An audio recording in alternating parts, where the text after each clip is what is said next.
జోగులాంబ గద్వాల జిల్లాలో వడ్డేపల్లి మున్సిపాలిటీ కాంగ్రెస్ ఖాతాలోకి చేరింది. ఆ మున్సిపాలిటీలో గెలిచిన స్వతంత్రులు కాంగ్రెస్ కి జైకొట్టారు.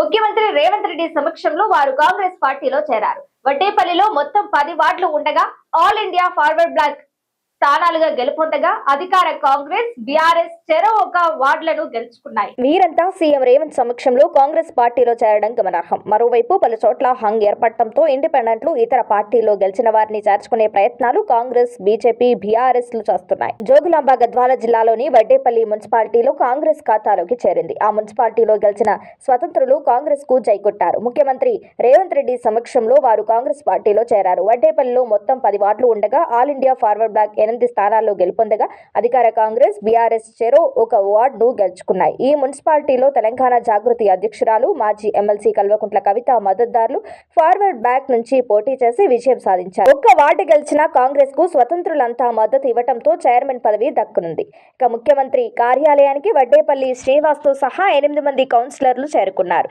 వారి వెంట మంత్రి జూపల్లి కృష్ణారావు, నాగర్ కర్నూలు ఎంపీ మల్లు రవి, నియోజకవర్గం ఇన్ఛార్జ్ మాజీ ఎమ్మెల్యే సంపత్ కుమార్ ఉన్నారు. ఇక వడ్డేపల్లి శ్రీనివాస్ కౌన్సిలర్లు భావని, శారద, మంజుల, యుగేందర్ రెడ్డి, దేవమ్మ, విజయ్ భాస్కర్, జయశ్రీ, తిప్పమ్మ సీఎంను కలిశారు. వారు మీడియాతో మాట్లాడుతూ తాము మున్సిపాలిటీ అభివృద్ధి కోసమే ముఖ్యమంత్రిని కలిసినట్లుగా తెలిపారు. అభివృద్ధికి సహకరిస్తామని రేవంత్ రెడ్డి హామీ ఇచ్చారని వివరించారు. వీరంతా కాంగ్రెస్ పార్టీకి మద్దతు తెలపడంతో చైర్మన్, వైస్ చైర్మన్ పదవులు హస్తగతం కానున్నాయి.